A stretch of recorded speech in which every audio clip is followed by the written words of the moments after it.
Yes, ibihe byiza ndetse n'umunsi mwiza, nizere ko aho muri muguwe neza mu bice bitandukanye mugiye muherereyemo. Ni amakuru akomeye cyane, ni amakuru y'ama breaking news ari guturuka mu burasirazuba bwa Repubulika ya Demokarasi ya Kongo muri teritwari ya Rucuru muri Kivu y'Amajyaruguru. Ibibazo by'umutekano bikomeje kuba bibi mu mujyi wa Nyanzale muri teritwari ya Rucuru muri Kivu y'Amajyaruguru, aho bivugwa ko imirwano yongeye kubura kuva ku cyumweru tariki ya 22 Kamena 2025, ubwo ni ku munsi w'ejo.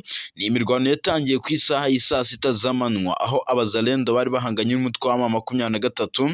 Ni imirwano yabaye mu buryo butunguranye kuko amakuru yavugaga ko abazalendo batangiye kugaba ibitero ku mutwe wa M23 ku isaha y'isaa 2 z'igitondo. Ndaza kubwira imirwano rutura karahabutaka kandi yongeye kubura muri centre y'ahitwa Kihondo ndetse n'ahitwa Kiyeye. Aha ni muri teritwari ya Rucuru, n'ubundi ibintu bikomeje kuba bibi cyane, ndetse ndaza no kukubwira andi makuru akomeye cyane ari guturuka i Kinshasa rero abihaye Imana bashyikirije Perezida Felix Antoine Tshisekedi ibyo bagezeho mu ngendo zo gushakira hamwe amahoro arambye. Magingo ya ngaya ni inama yabereye mu ngoro y'umukuru w'igihugu izwi nka Sinte de Union Africaine i Kinshasa. Ni inama yamaze amasaha agera kuri 2. Magingo ya ngaya rero ihuriro rya Senko cyangwa umunyamabanga mukuru w'inama nkuru y'abepiskopi Katolika hari Kinshasa Senko witwa Musenyeri Donatien Nshore, niwe wari uyoboye ibi biganiro yagiranye na Perezida Felix Antoine Tshisekedi ndetse n'izindi ntumwa zari zimuherekeje. Ndakubwira aho uyu mushinga ugeze w'aya masezerano. Si ibyo gusa kuko umugaba mukuru w'ingabo za Uganda General Muhoozi Kainerugaba yasoje uruzinduko yagiriraga i Kinshasa mu biro kwa Perezida Felix Antoine Tshisekedi Chilombo. Muhoozi rero amakuru aravuga ko yaganiriye ibintu byinshi na Perezida Tshisekedi, harimo ibijyanye n'umubano wa Uganda ndetse na Repubulika ya Demokarasi ya Kongo. Muhoozi rero hari byinshi yagiye atangaza ku byo yaganiriye na Tshisekedi, ku byo yaganiriye n'umugaba mukuru w'ingabo za Repubulika ya Demokarasi ya Kongo. Byose ndaje mbyinjiremo nkubwire amakuru menshi cyane. Ndaza kukubwira ko Umuhoza Ingabire Victoire yamaze gufungwa bidasubirwaho. Urwego rw'igihugu rw'ubugenzacyaha RIB mu Rwanda rwatangaje ko rwafunze umunyapolitike Ingabire Victoire Umuhoza nyuma yo gusabwa n'ubushinjacyaha kumukoraho iperereza. RIB rero yemeje ko Ingabire Victoire ukuriye ishyaka rya Dalpha Umurinzi ritemewe mu Rwanda ari mu maboko y'ubugenzacyaha RIB. Mu butumwa RIB yanditse ku rubuga rwa X yahoze yitwa Twitter. Ndaza kukubwira rero iby'uru rubanza rwa Ingabire Victoire ndetse n'itabwa muri yombi ryiwe. Ndaza kandi kukubwira ko mu gihugu cy'u Burundi mu Bujumbura amashyaka yatsinzwe amatora y'abadepite yose yamaganye icyemezo cy'urukiko kuri CNDD-FDD. Urukiko rushinzwe kurinda itegeko nshinga mu Burundi rwemeje ko rero ishyaka riri ku butegetsi rya CNDD-FDD ari ryo ryatsindiye imyanya myinshi mu matora y'abadepite bidasubirwaho. Ibi bibaye rero nyuma y'uko amashyaka atavuga rumwe n'ubutegetsi bwa Perezida Evariste Ndayishimiye yari yarishyize hamwe atanga ibirego bivuga ko yibwa amatora y'abadepite yabaye kuri tariki ya 5 Kamena 2025. Ndanakubwira n'ibyo Perezida w'u Burundi Evariste Ndayishimiye ari kugenda atangaza. Ariko gatoya nkiri ku makuru avugwa hano mu karere, magingo ya ngaya abasirikare bagera kuri 7 ba Uganda biciwe mu gihugu cya Somalia. Bibabaza bikomeye cyane General Muhoozi Kainerugaba. Ni abasirikare b'igisirikare cya Uganda UPDF bari mu butumwa bwo guhangana n'imitwe yitwaje intwaro muri Somalia. Bishwe rero ubwo bafatanyaga n'igisirikare cya Somalia guhangana n'umutwe w'iterabwoba wa Al-Shabaab ndetse n'indi mitwe ikomeye cyane. Ni muri operation yiswe Awesome, ndetse magingo yanga iyo operation igambiriye n'ubundi kurandura iyi mitwe y'ibyihebe yose ibarizwa muri iki gihugu cya Somalia. Ndetse ndaza no kukubwira n'andi makuru akomeye cyane. Perezida wa Tanzania Mama Samia Suluhu Hassan yihanangirije bikomeye cyane abapfumu bagurira abakandida baragurira abakandida ko bazatsinda amatora. Murambabarira yego. Ibi rero Samia Suluhu Hassan yabigarutseho ku munsi w'ejo ubwo hizihizwaga iserukiramuco ryiswe Blabo Culture Festival mu ntara ya Mwanza mu gihugu cya Tanzania. Ndaza kubwira byinshi Mama Samia Suluhu Hassan yagiye atangaza mu buryo bumwe cyangwa ubundi. 5 kuri 5 reka mbahereze ikaze n'abasabye gukora subscribe mwe mutarayikora kugira ngo tujye tubana mu makuru n'ibiganiro tubategurira kuri uyu muyoboro. 5 kuri 5 reka munyemerere mpere muri teritwari ya Rucuru muri Kivu y'Amajyaruguru. Inyeshyamba za M23 zongeye gucakirana bikomeye cyane n'igisirikare cya leta ya Congo FARDC, FDLR ndetse n'abazalendo ahitwa Nyanzare muri teritwari ya Rucuru muri Kivu y'Amajyaruguru, aho bivuga ko imirwano yongeye kubura kuva ku cyumweru tariki ya 22 Kamena 2025 nyuma y'uko ku isaha saa sita z'amanywa hagati y'abazalendo n'inyeshyamba ku munsi w'ejo batanaga mu mitwe. Ni nako imirwano yazindutse muri iki gitondo cyo ku ya 23 Kamena 2025 mu mujyi hose wa Nyanzale humvikanaga urusaku rukomeye rw'intwaro ziremereye cyane bibitera ubwoba abaturage, nk'uko amakuru aturuka muri ibi bice abivuga agera ku kinyamakuru Radio Okapi abitangaza.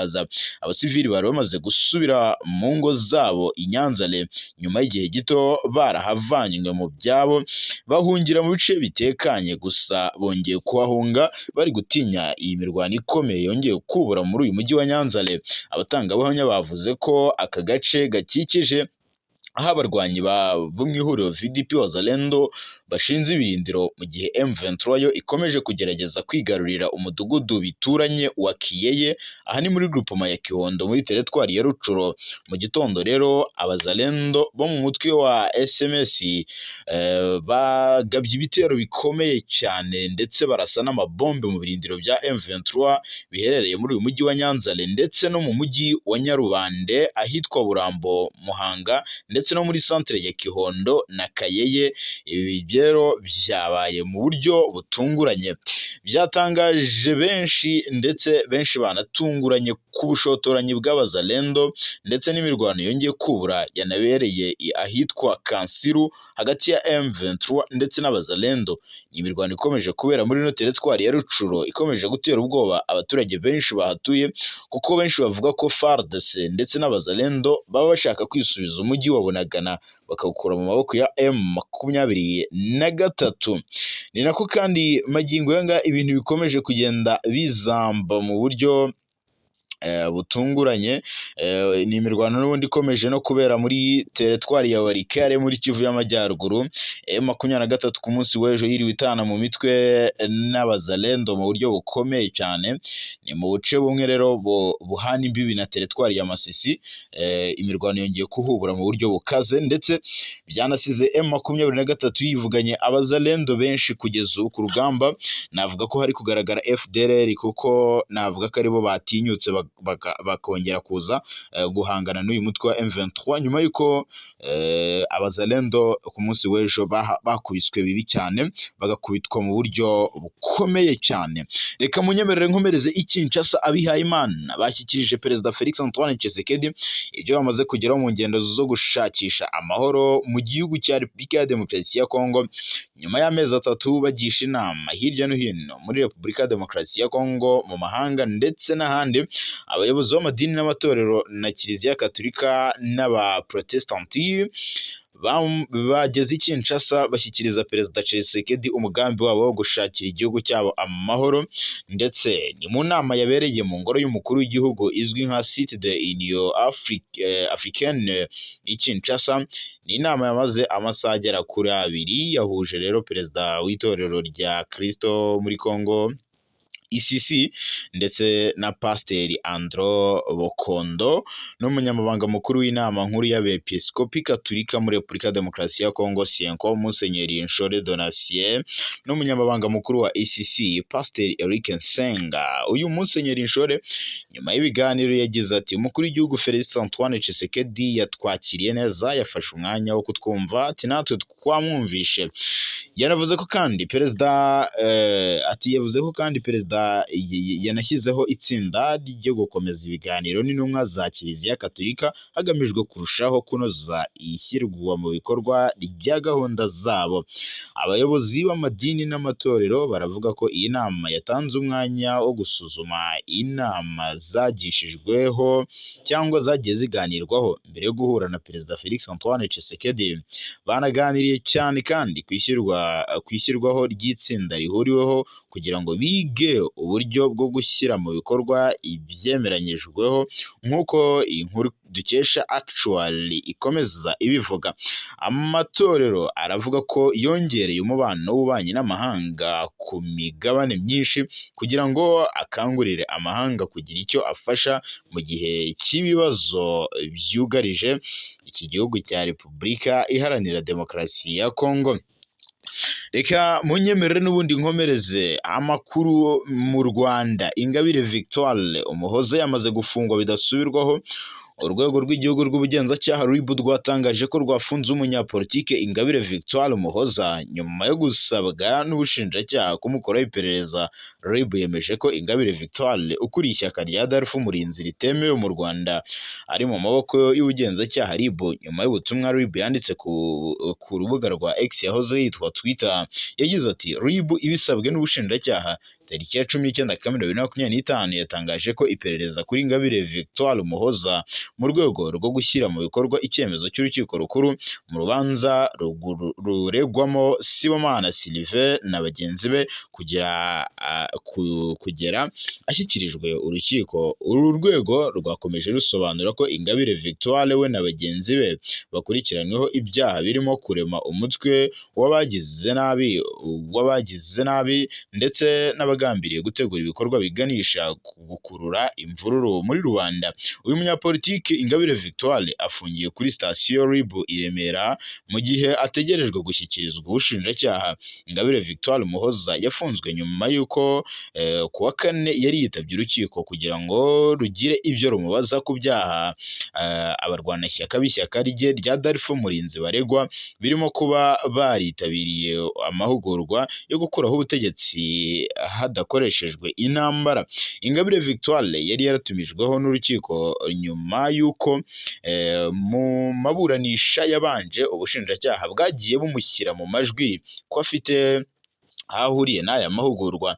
Ubwo yatangaga ibisobanuro yabwiye urukiko ko abaregwa uko ari 9 ngo abazi, gusa ashwishuriza ko aya mahugurwa bashinjwa kwitabira ntaho ahuriye cyangwa ntaho afitanye isano n'ishyaka rya Adolphe Umurinzi ndetse ngo na cyane ko ritemewe mu Rwanda. Nyuma y'amasaha 2 inteko iburanisha iri mu mwiherero kugira ngo isuzume ibisobanuro byatanzwe na Ingabire Victoire. Urukiko rwavuze ko rusanga ubushinjacyaha bugomba kumukoraho iperereza rihamye. Perezida w'iburanisha yategetse ubushinjacyaha gukora iperereza maze bagashyikiriza urukiko ibyavuye mu iperereza. Urukiko rukuru rwa Kigali rwanzuye ko iperereza rigomba kuba ryamaze gukorwa mu gihe cy'ibyumweru 2 uhereye ku wa gatanu tariki ya 20 Kamena 2025. Reka munyemerere nerekeze mu gihugu cy'u Burundi. Amashyaka yatsinzwe amatora y'abadepite yamaganye icyemezo cy'urukiko kuri CNDD-FDD. Urukiko rushinzwe kurinda itegeko nshinga mu Burundi rwemeje ko ishyaka riri ku butegetsi rya CNDD-FDD ari ryo ryatsindiye imyanya myinshi mu matora y'abadepite bidasubirwaho. Ibibaye nyuma y'aho amashyaka atavuga rumwe n'ubutegetsi yari yashyize hamwe agatanga ibirego bivuga ko yibwa amatora y'abadepite yabaye ku ya 5 Kamena 2025. Ku ya 20 Kamena nibwo urukiko rwemeje ko rwatesheje agaciro ibirego byatanzwe n'aya mashyaka, rwemeza ko CNDD-FDD ari yatsindiye imyanya myinshi mu nteko ishinga amategeko y'u Burundi. Urubanza rwayobowe na perezida w'urukiko witwa Valentine Bagorikunda wagaragaje ko amatora yabaye mu buryo bwemewe n'amategeko. Uyu Valentine yanavuze ko hashingiwe ku bimenyetso bahawe na komisiyo ishinzwe amatora birimo uko yagenze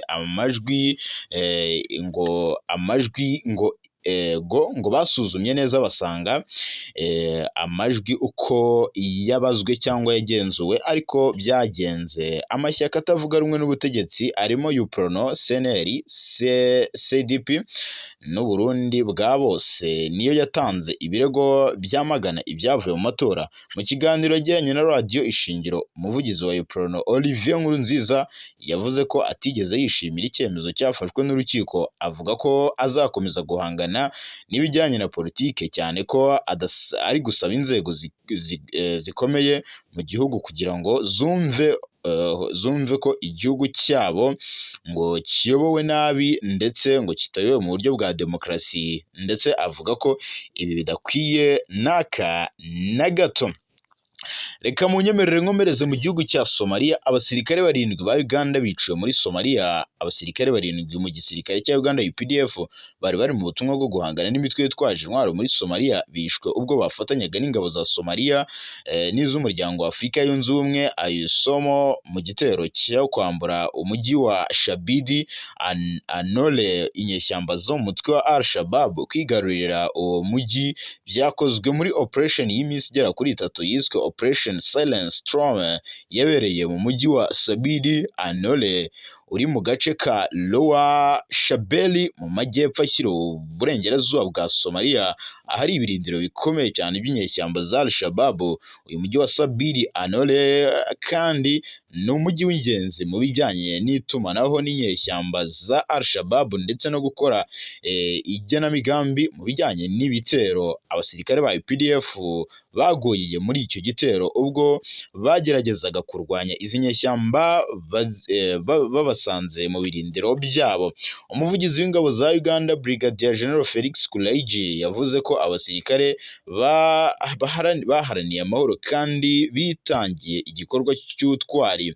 Ikinyamakuru Chimp Report cyanditse ko iyi mirwano y'inyeshyamba zigera kuri 30 za Al-Shabaab ngo arizo zishwe, ndetse uyu mutwe wamburwa intwaro, ndetse hari hanatezwe ibisasu birategurwa. Umuyobozi wa AUSOM Lieutenant General Sam Kavuma yashimiye ubutwari bw'ingabo zihuriweho zigizwe n'iz'amahanga ndetse mu buryo bakomeje guhangana n'uyu mutwe wa Al-Shabaab, avuga ko ari inzira nziza yo gushyira umutekano mu maboko y'ingabo za Somalia.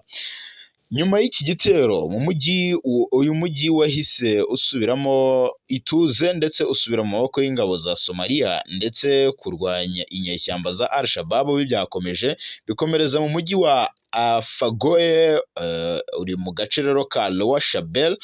Biteganyijwe ko imirambo y'aba basirikare ba Uganda UPDF bagera kuri 7 basubizwa muri Uganda aho bazashyingurwa mu cyubahiro. Uganda imaze igihe iri ku isonga mu kugarura amahoro muri Somalia kuva muri 2007 kugeza magingo aya. Al-Shabaab iracyagaba ibitero bitandukanye by'iterabwoba muri imijyi itandukanye mu gihugu cya Somalia. FARDC yakiriye ibifaru bya mbere bya Kassel 2 muri Mutarama uyu mwaka. Amezi 6 arashize cyangwa se 5 n'ibyumweru.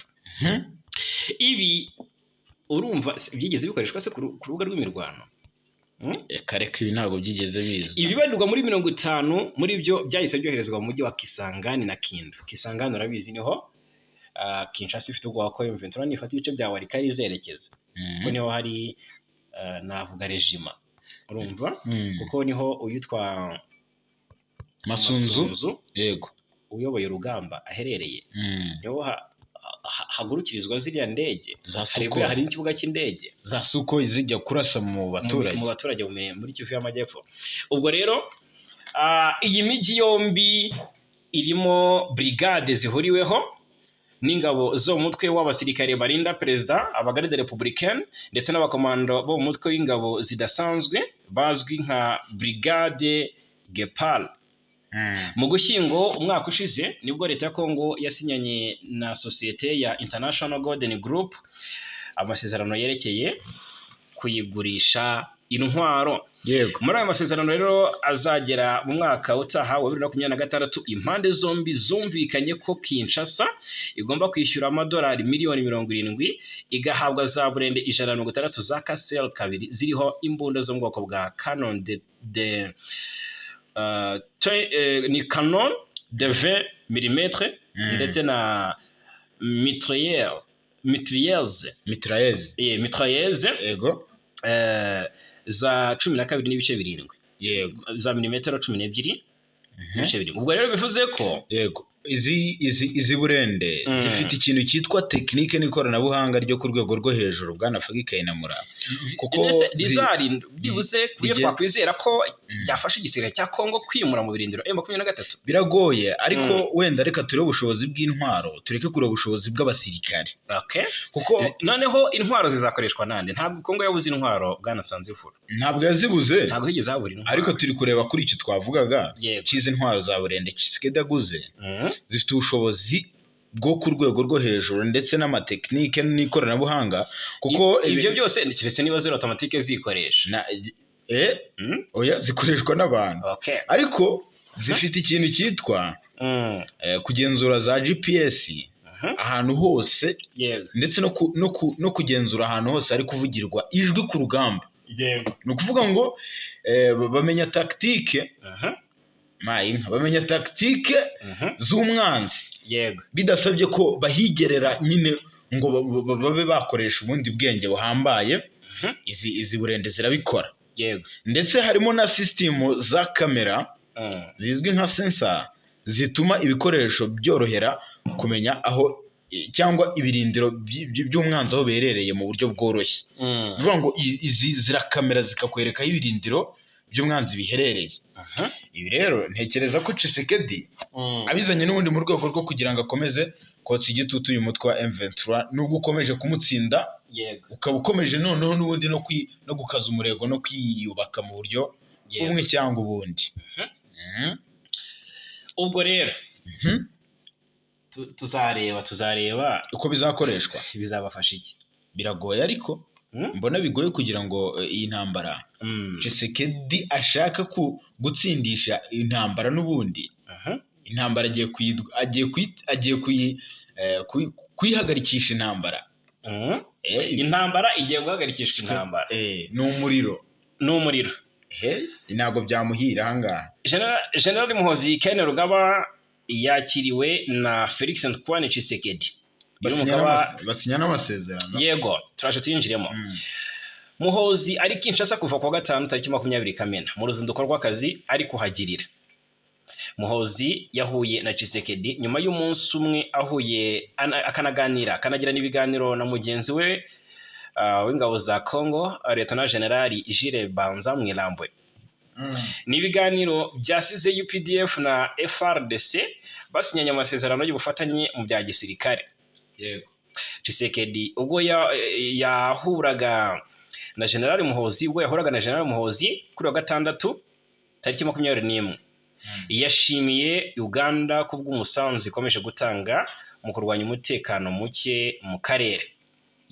Yagaragaje kandi ko ibikorwa bya gisirikare byiswe Operation Shuja ingabo za Uganda zifatanyamo na FARDC mu rwego rwo kurandura umutwe wa ADF bikomeje kugenda neza, kuko byatumye ibice bitandukanye byo mu burasirazuba bwa Kongo bigarukamo amahoro, ndetse abaturage bari barakwiye imishwaro bashobora gutahuka.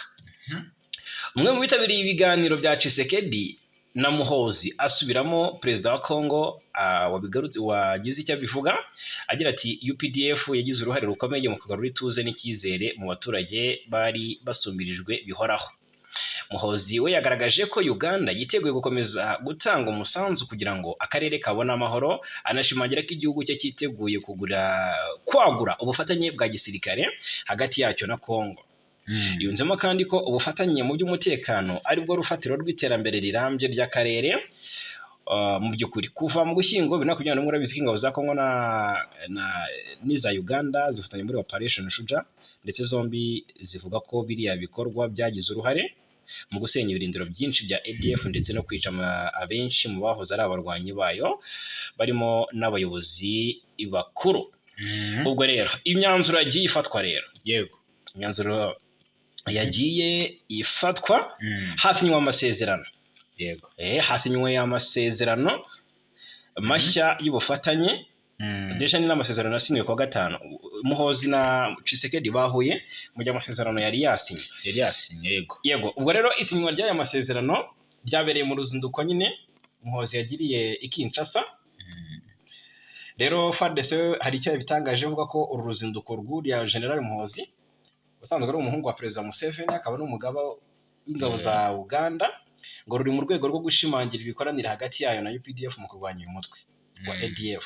yego Mu nama yahuje Muhozi na mugenzi we wa Congo Lieutenant General Jules Banza Mwilambwe, Mm.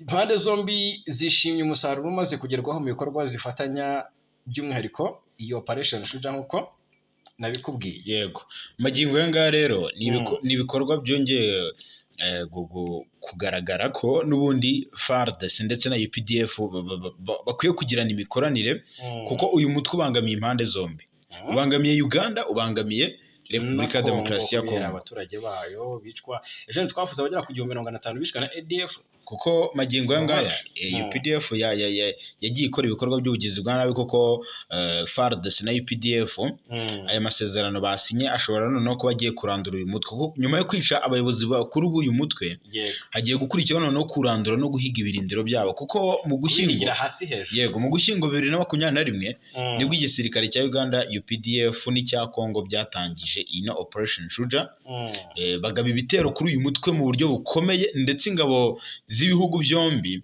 zashoboye no kwica benshi muri aba barwanyi ba ADF naro b'uyu mutwe urwanya ubutegetsi bwa Uganda.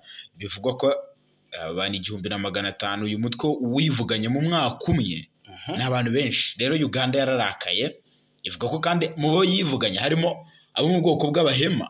Yego, Muhozi avuga ko ubu bwoko rwose ari ubwoko akwiye kurwanirira. Ati rero ntabwo nakomeza kurebera ubu bugezi bwa nabi uburyo bwose bwakorwamo. Yego, ubwo rero ni ibyo ngibyo. Tunyarukire ku kibuga cy'imirwano turebera hamwe amakuru aturuka ku kibuga cy'imirwano yo aravuga iki. Ku kibuga cy'imirwano ndaduhereye muri teritwari ya Masisi. Magingo aya urugamba rwongeye kwambikana hagati ya M23 n'ingabo za leta ya Kongo FARDC. Ni imirwano ikomeye yasakinanyije inyeshyamba z'umutwe wa M23 n'abarwanyi bo mu mitwe ya Wazalendo irwanya uruhande rwa leta ya Kongo. Iyi ni imirwano yabereye ahitwa Kasopo, ahari muri teritwari ya Masisi muri Kivu y'Amajyaruguru. Ni imirwano rero yabaye mu ijoro ryakeye hagati y'isaha ku isaha 2 z'umugoroba ndetse n'isaha 7 z'ijoro. Urumva ni imirwano yamaze igihe kirekire. Rero amakuru aravuga ko kugeza ubu ngubu uruhande rwa leta ari rwo rwatangije ibitero cyangwa rwatangije imirwano ku mutwe wa M23, ndetse hari n'abarwanyi bagera ku 8 bo muri Bazalendo bayikomerekeyemo, mu gihe uruhande rwa M23 batazwi. Ni imibare kandi bigoye kugenzura cyangwa bigoye kwemeza, kuko nta gihamya gifatika gihari cy'aba Bazalendo baba bahasize ubuzima. Gusa barahari. Rero Abazalendo batangije iyi mirwano batera mu birindiro bya M23 biherereye Kasopo. Biravuga ko rero kugeza ku isaha 7 z'ijoro aribwo impande zombi zahanganye bikomeye cyane, noneho urusaku rw'imbunda ruba rwinshi. Ni imirwano kandi amakuru avuga ko yaciye igikuba, kuko abaturage benshi batuye muri aka gace ka Kasopo bamwe bahise bahungira mu bice bitekanye, bavuga ko batakishoborera kumva uru rusaku. Bati kabisa ntabwo twabyishoborera. Ntabwo twabyishobora dukuyemo akarenge kacu. Mu bigaragara hari ibice byo muri Masisi bitaraba tombe M23 bidafite, hakirimo aba FDLR. Ngiye ntungurwa no kumva ko hari imirwano yabaye mu bice bya Kasopo, Rusamambo ku ruhande rwa Warikare, cyangwa se urugabaniro rwa Masisi ndetse na Warikare. Biragaragara ko hari ibice Abazalendo bakidegembyamo. Hari ibice nge nari nzi ko bitaragira gute, urumva nari nzi ko bitarafatwa, ngo nkumva ko ari by'Abazalendo barimo, ariko nge ndatungurwa numvise atariho bateye baturutse. Urumva ni ibice byinshi muri iyi teritwari ya Masisi. Reka turebe. Ariko iyi Masisi n'ubundi ntabwo yarekera kuberamo imirwano, kugeza igihe centre ya Walikale izafatirwa, kugeza igihe centre ya Walikale izafatirwa. Yego, ndetse na teritwari ya Walikale. Yego, mu by'ukuri hari ibice urumva iyo wumvise ngo Nyabyondo, ukumva ngo Gashebere, ukumva ngo Rwashi, hose n'ahandi muri izi nce M23 irahafite, ariko wumva ko hakunda kugabwa ibitero n'abazalendo. Yego, ntumbwira ngo baturuka he. Urumva M23 ifite Busihe, ifite Gahanga, ifite Mitando, ifite Mitendere, n'utundi duce dutandukanye two muri teritwari ya Masisi. Urumva ubwo rero ibi ni nk'impamvu nge navuga ko abazalendo bahungiye muri Walikale zone M23 akomeje kubashushubikana, naho iza kuhabirukana, uri kumva, ariko biza kurangira bahagarutse kubera ko M23 yasohotseyo igaruka inyuma mu rwego rwo kubaha ibiganiro. Urumva none wagira ngo byabaye intandaro cyangwa se byabahaye inzira zo kwinjira no mu bindi bice, bashinga ibirindiro, bigaragara ko rwose basa nk'abatekanye. Nk'uyu mbwiye muri za Kibati hamaze iminsi hategurirwa ama operation yo gufata ibice bitandukanye n'ubundi birimo n'iyi centre Walikale, ukumva ngo hari abaturage bari gupfa, ntabwo ari M23 wagize ite iba yabishe. Urumva bigaragara ko haracyari abazalendo muri Walikale. Sinzi impamvu hari ubutabazi gutangwa buri gutinda mu bice byinshi, bigaragara ko ari hamwe mu hantu abazalendo bafite imbaraga nyinshi. Yego, ni hamwe mu hantu abazalendo, kuko burya urugamba rwabereye hano za Sake. Yego, magingo yanga ntabwo abasirikare benshi ba FARDC ndetse n'abazalendo bose babasunikiye mu mujyi wa Goma. Yego, hari abayobeje, donc hari abagiye, yego, ndavuga gute, hari abagiye bahunga, hari abagiye bahunga bahungira mu bindi bice. Yego, M23 itarinjira, kuko bivugwa ko niba barahungiye mu mashyamba, M23 yo ikinjira mu baturage igastabiriza umutekano. Kuko yari M23 nayo yari iri gukora ibintu vuba ishaka gukuramo umujyi wa Goma, kuko ni ibintu byabaye mu minsi itageze no kuri 3. Rero ntabwo bari kuba sure ko bafunze detail y'umuzalendo cyangwa umu FDLR wese aho yahungiye. Yego, mu bigaragara kuko bagiye banakoramo imyambaro. Yego, impuzankano, bigira abasivili. Haro bishoboka ko bongeye kwikoranya. Muri Walikale hashobora kuba hari abaturage b'abasirikare binyeshyamba. So ntabwo babura. Ubwo rero agace bivuga ko M23 uduce itarafata, urumva kuva ubwo afataga ibice byo muri Masisi byegera Walikale, bivuga ko rwose umujyi wa Pinga uri mu mboni za M23, ndetse Pinga inafite hari uduce M23 yagiye ifata tw'inkengero za Pinga, gusa ntabwo irafata ikibuga cy'indege aerodrome. Gusa agace kitwa Rukweti, yego, ntirafatwa. Harimo bibwe, urumva, harimo Ndurumo na Mukengwa, yose ikaba yo yaramaze gufatwa n'ingabo zuriya. Mukengwa yo bafite agace gato. Bibwe, ariko aho bibwe bigeze kuyifata, bari batangije operation igana Kisangani. Ibiganiro bitangiye bayivamo. Uziko aha bibwe ni ibirometero 300 biba bisigaye kugira ngo ugere Kisangani. Yego, urumva rero bari batangiye n'ubundi aho bibwe. Ni urugendo n'ubundi rwerekeza Kisangani, kuko ibice baje kubivamo. Ariko ibyo bice kuba bitarafatwa nabyo ni impungenge zikomeye ku mutekano w'abaturage muri ibi bice. Kuko haracyarimo abazalendo. Rero M23 ikiri kurwana nacyo n'ubundi ni gukuramo centre ya Walikale. N'ubundi bizahita bibaho uburyo bwo gukuramo ibi bice byabibwe ndetse n'ibyo bice batubwiraga. Hanyuma indi nkuru muri Kivu y'Amajyepfo, tunyarukire muri Kivu y'Amajyepfo turebe naho uko ibintu byifashe. Yego, ingabo z'u Burundi ku munsi w'ejo zazindutse zigaba ibitero simusiga mu nkengero ya centre ya Minembwe. Ni nyuma rero yo hatangajwe amakuru yagiye atangazwa ku wa gatanu, avuga ko nanone bari bongeye kugaba ibitero mu majyepfo ashyira uburengerazuba bwa komine ya Minembwe. Yego, ndetse amakuru aranavuga ko ku munsi w'ejo bagabye ibitero simusiga ewana bagaba ibitero karahabutaka yego ariko birangira M23 basubije inyuma. Ni amakuru rero agaragaza ko ibi bitero ihuriro ry'ingabo za leta ya Congo FARDC babigabye mu gitondo cyo kuwa gatandatu tariki ya 21 Kamena 2025 bagaba ibitero ahitwa Irango ndetse n'ahitwa kwa Viateur ahazwi nko kwa Nyaruhinga.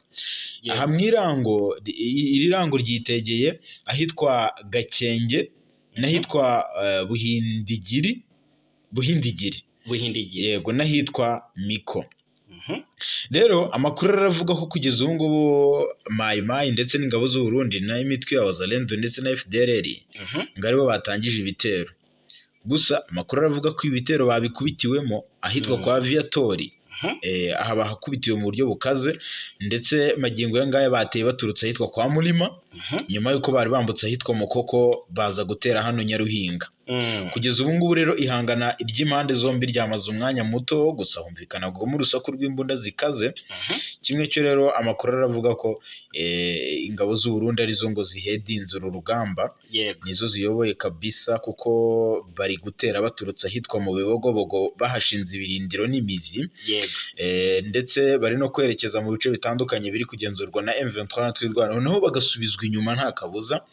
Rero kugeza ubu ngubu ibi bitero n'ubundi nubwo bikomeje kugenda bisubizwa inyuma ariko ingabo z'u Burundi zifite ubwoba bw'uko teritwari ya Uvira ibaye ivuyemo batarava muri ibi bice bashobora kuzafata ko nk'imfungwa z'intambara. Yego.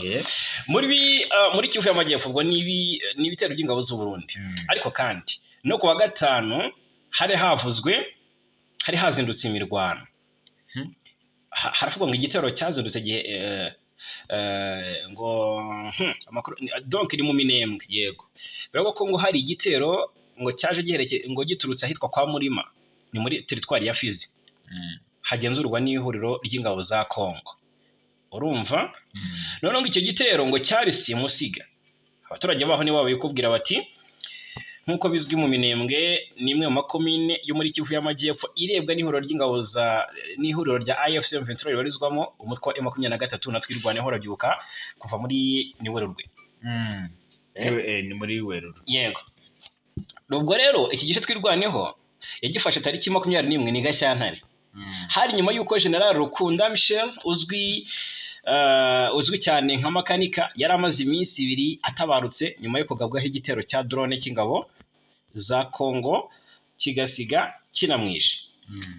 General Makanika niwe wahoze ari umuyobozi wa twirwaneho kuva mu mwaka wa 2019 kugeza atabarutse mu mwaka wa 2025 imyaka 6. Kuri ubu uyu mutwe wa twirwaneho uyobona Brigadier General Charles Sematama uzwi cyane nk'intare batinya nawe uri kuziba icyuho cya Makanika rwose mbona benshi banamushimira cyane. Ubwo rero hari amakuru atugeraho twahawe abo kuva mu gitondo cyo kuwa gatanu ndetse n'ejo kuwa gatandatu ngo bongeye bakozanyaho ariko by'akanya gato.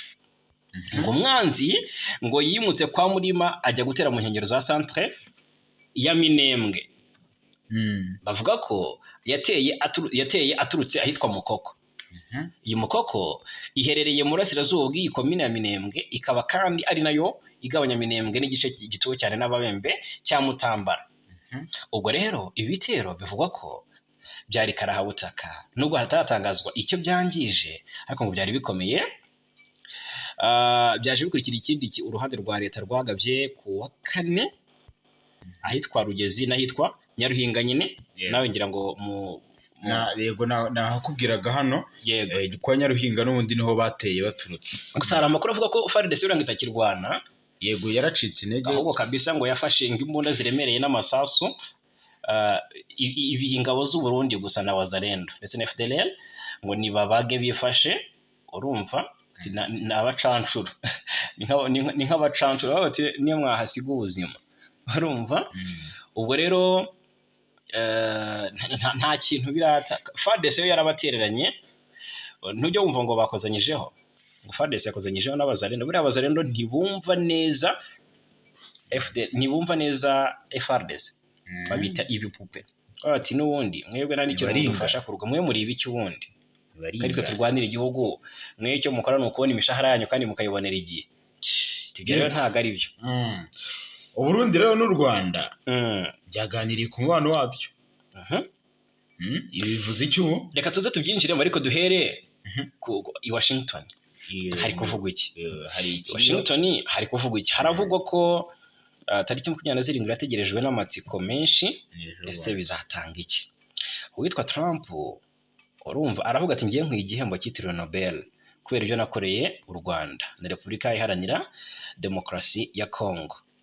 Aya magambo yatumye abantu benshi bazabatese koko basubiza amaso inyuma basanga koko hari ibyagiye bikorwa. Ubutumwa yanditse ku rubuga rwa Truth Social avuga ko we n'umunyamabanga wa Leta Zunze Ubumwe za Amerika ushinzwe ububanyi n'amahanga ari we Marco Rubio ngo bashoboye kugera ku masezerano y'amahoro hagati y'ibihugu byombi by'abaturanyi. Urumva avuga ko anabyishimiye cyane. Urabizi hari amasezerano yemeranyijwe urumva hagati n'abatekinisiye n'abatekinisiye b'u Rwanda n'aba Congo mbona bashyize umukono ku masezerano abanziriza ay'abaminisitiri bazashyiraho umukono. Yego, perezida wa Leta Zunze Ubumwe za Amerika rero Donald Trump yatangaje ko ngo hari intambwe ishimishije yatewe mu rugendo ruganisha u Rwanda na Congo ku mahoro, ku gusinya amasezerano y'amahoro mu minsi mike iri imbere. Ku ya 18 Kamena 2025 nibwo itsinda ry'impuguke hagati ya Congo n'u Rwanda ryasoje ibiganiro by'iminsi 3 byaberaga muri Amerika, byasize impande zombi zemeranyije ku ngingo ngari zigize amasezerano y'amahoro. Ku ya 27 Kamena i Washington DC ba minisitiri b'ububanyi n'amahanga b'ibihugu byombi bazasinya banemeze amasezerano y'amahoro. Nyuma ku itariki itaramenyekana abakuru b'ibihugu bazahura. Tshisekedi ndetse na Perezida Kagame bazahura baganire ku bijyanye n'amahoro n'ubundi ndetse n'ibyisinywa by'aya masezerano ese bazabiganiraho nyuma y'abaminisitiri b'ububanyi n'amahanga ubwo bazaba basinye aya masezerano, ndetse bazareba n'ibijyanye n'ubukungu mu karere k'ibiyaga bigari birumvikana. Perezida Trump rero yabwiye abanyamakuru ko igihugu cye gitewe ishema no kuba hari intambwe ishimishije yatewe muri uru rugendo rw'amasezerano y'amahoro. Ati tuzasinya hanyuma duhagarike intambara.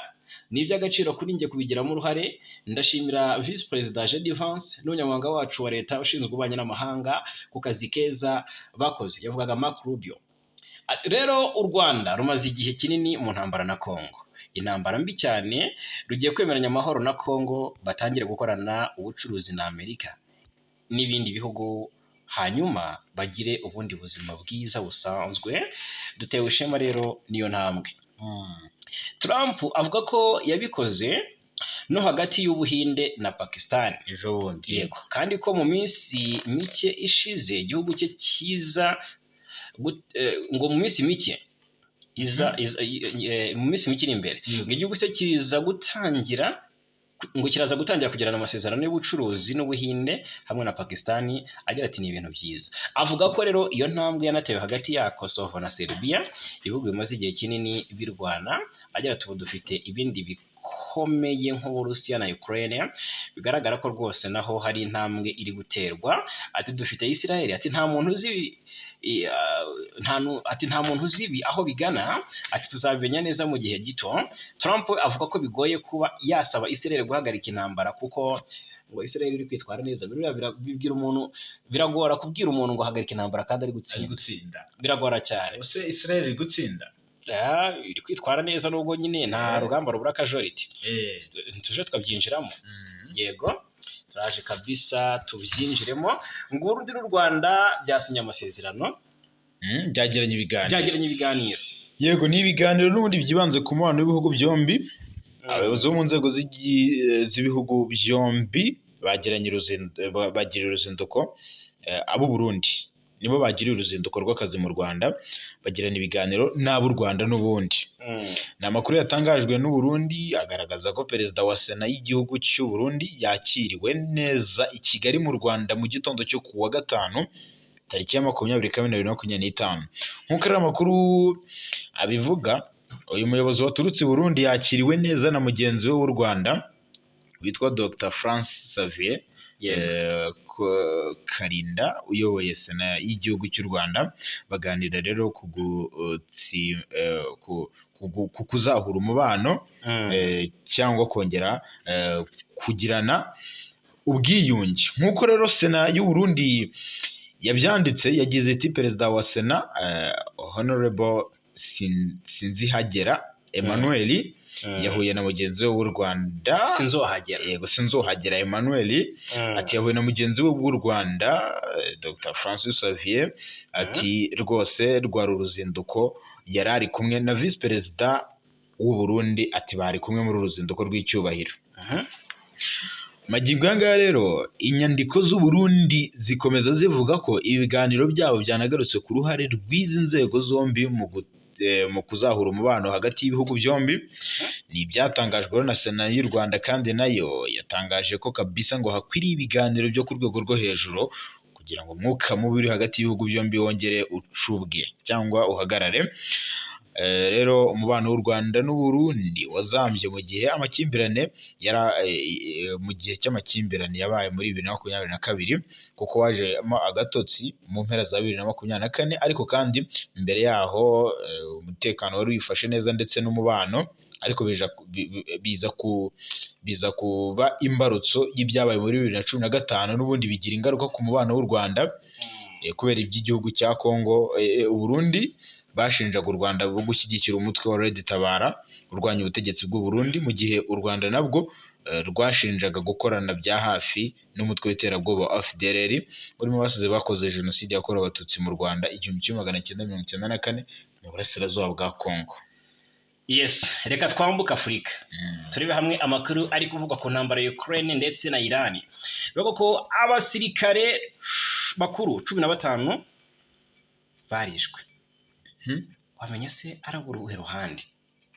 Reka turebe hamwe amakuru agezweho muri iyi ntambara ya Israel na Iran. Ni amakuru akomeye cyane isi yose yahagurutse. Intambara ihanganishije Iran na Israel irakomeye. Israel iyi minsi 10 ubwo se 11 ni 10 ni iminsi 10 yihiritse rwose. Rero igeze ku munsi wa 10. Buri ruhande rurarasa ibisasu biremereye rutitaye ku ngaruka. Israel irebwa ko mu bitero byagabwe mu gitondo cyo kwa gatandatu ngo hicemo umusirikare mukuru mu ngabo za Iran Revolutionary Guard Corps witwa Amin Pur-Jodki. Urumva? Mu gitondo cyo kwa gatandatu kandi tariki 21 Kamena Israel yatangaje ko yagabye ibitero byinshi ahari ibigo by'ubushakashatsi ku ngufu za nucleaire mu ntara ya Isfahan ahiganje ibikorwa remezo nk'ibi byinshi. Ubuyobozi muri Iran bwatangaje ko ahantu henshi muri Isfahan hagabwe ibitero bikomeye ariko ntibatangaje umubare w'abakomeretse. Itangazo ingabo za Israel zasohoye rihamya ko Amir Pur-Jodki yari umuyobozi wa brigade ya kabiri ishinzwe gukoresha drone mu butasi no kugaba igitero muri iyi ntambara. Drone za Iran zigiramo uruhare rukomeye nubwo nyinshi ubwo baravuga ko ngo muri intambara drone za Iran zigiramo uruhare rukomeye nubwo nyinshi muri zo Israel yagiye zirasa ivuga ko yazihanuye. Ubwo rero turebera hamwe uwayoboye umutwe wo muri Palestine wishe muri Iran ninde ni minisitiri w'ingabo wa Israel yitwa Katz Israel yavuze ko mu gitero cyagabwe mu nyubako yo mujyi wa Qom yego ngo cyahitanye ngo Said Izadi wayoboye Al-Quds Brigade yo muri Palestina ifitanye isano n'ubundi n'imitwe y'iterabwoba. Avuga ko yatanze inkunga n'intwaro kuri Hamas mbere y'ubwicanyi bwakozwe ku ya 7 Ukwakira. Urupfu rwa Izadi ni intambwe ikomeye itewe ku butasi n'ingabo zirwanira mu kirere. Ni ubutabera kubishwe n'abashimuswe. Ubwo rero ukuboko kwa Israel ngo kuzagera ku banzi bayo bose. Ibitero bya Israel rero byahitanye batanu ubwo reka nabyo turebe ni ahantu ni hehe byabereye. Aha ngo abantu baguye mu bitero Israel yagabye mu mujyi wa ngo Koramabad. Urumva? Nur News Agency yatangaje ko abasirikare bakuru 15 barimo n'abasirikare bo mu ngabo zirwanirira mu kirere ba Iran bishwe muri iyi ntambara imaze iminsi 9. Ubwo uyu ni wa 10. Ku 13 Kamena Israel yishe abagaba bakuru b'ingabo 2 ba Iran. abahanga mu gutunganya ingufu za nucleaire ndetse n'ibigo byinshi bikorerwamo ubushakashatsi kuri ibi binyabutabire byarangiritse. Ngira ngo rero n'amafoto ahangaha. Yego. Irani isanga ngo yaratewe nk'uko Amerika yateye Iraq. Tise gute?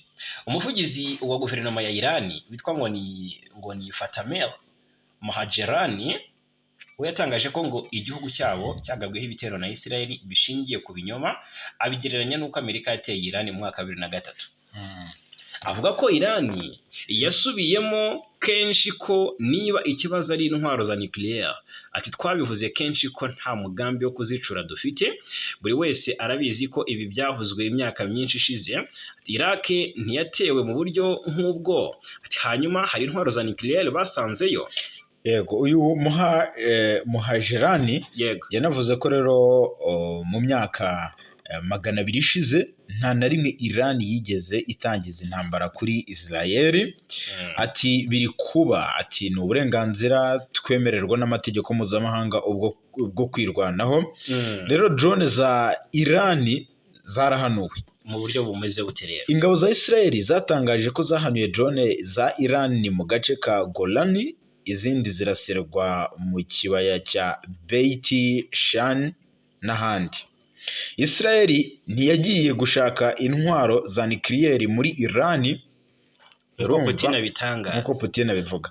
Perezida w'Uburusiya Vladimir Putin we yatangaje ko ibitero bya Israel yagabye kuri Irani ngo bitagamije guhagarika umugambi w'intwaro za nucleaire gusa.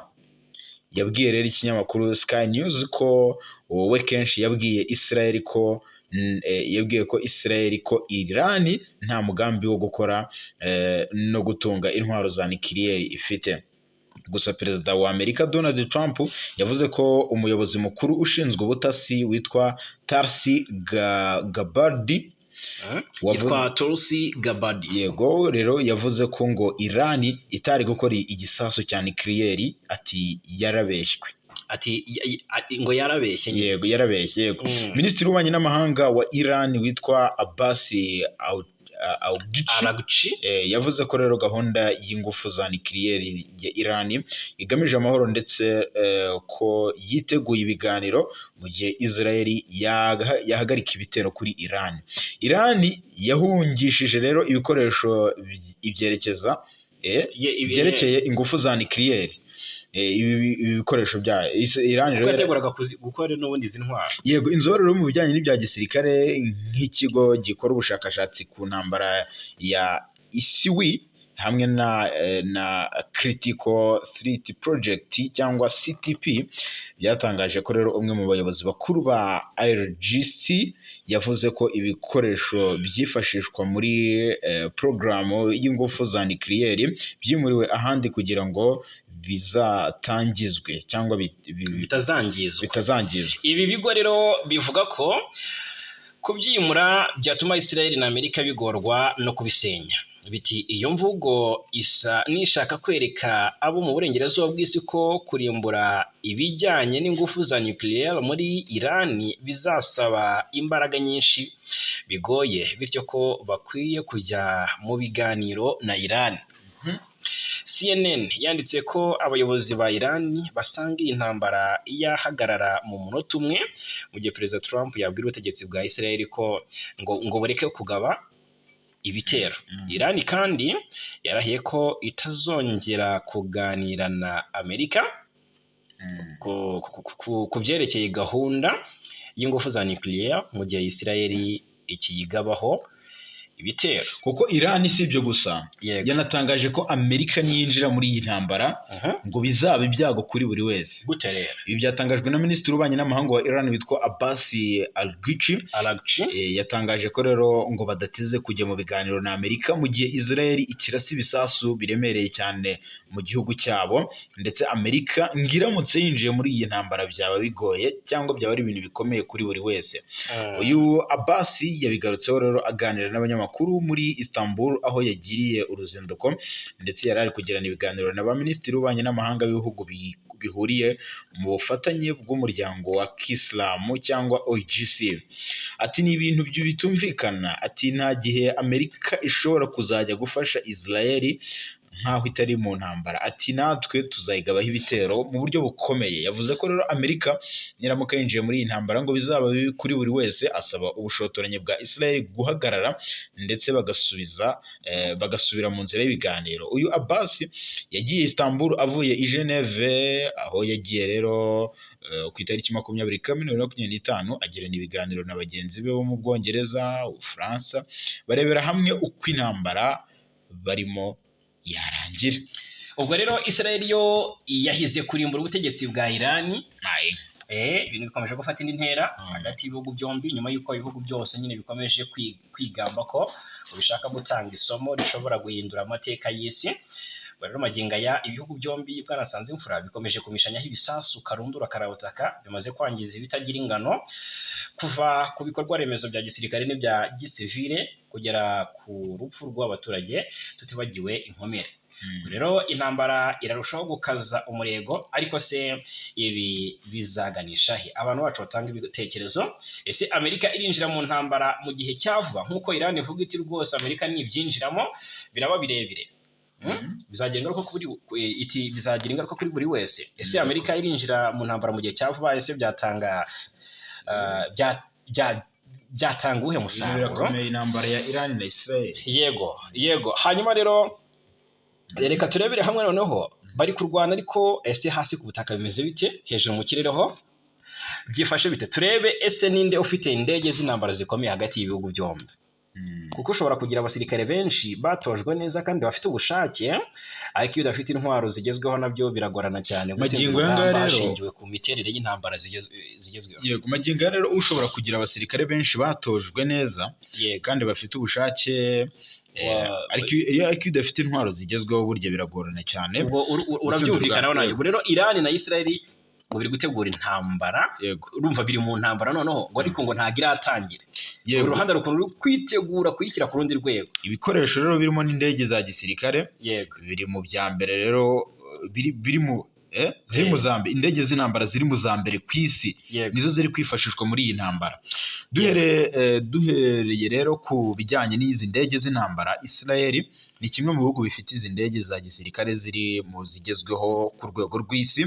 Iki gisirikare rero kibarirwa nibura kibarirwa indege 600 zirimo 40% zigezweho zikoreshwa muri iyi ntambara.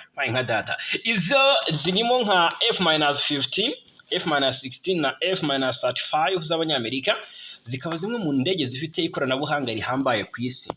Urumva? By'umwihariko nk'indege za F-35 nizo Israel yakoresheje mu bitero karundura karabutaka iherutse kugaba kuri Iran, ari nabyo byatangiye iyi ntambara. Ku rundi ruhande bwanasanze imfura ni kimwe mu bihugu bifite indege z'intambara zishaje mu burasirazuba bwo hagati. Bitekerezwa ko muri rusange igisirikare cya Iran kirwanira mu kirere gifite indege zibarirwa muri 400, ariko izagera ku 150 nizo zishobora gukoreshwa muri iyi ntambara. Yego, ikoranabuhanga rero riri mu rwego rwo hasi, ndetse no kuba izi ndege zishaje ni kimwe mu bituma Iran itakizikoresha, kuko ziganjemo izaguzwe mu myaka yo mu 1960, 1970. Usanga rero zifite ikoranabuhanga ritakigezweho muri ibi bihe. Izo ndege rero za Iran zirimo nka F-4 y'Abanyamerika, cyangwa MiG-29 ni MiG cyangwa MiG-29 na Su-22 na Su-22 z'Abarusiya, ari nazo rero ndege wavuga ko ari nshya mu bubiko bw'indege za Iran, nubwo nazo zigifite ikoranabuhanga zo mu myaka, cyangwa ikoranabuhanga yo mu myaka y'1980 ndetse na 90. Rero muri 2022 byavuzwe ko Iran yohereje abapilote bayo kwiga gutwara izi ndege zigezweho zizwi nka Su-35 zikorwa n'uruganda rwa Sukhoi. Izi ni zimwe rero mu ndege zigezweho ku rwego rw'isi zikorwa n'Abarusiya.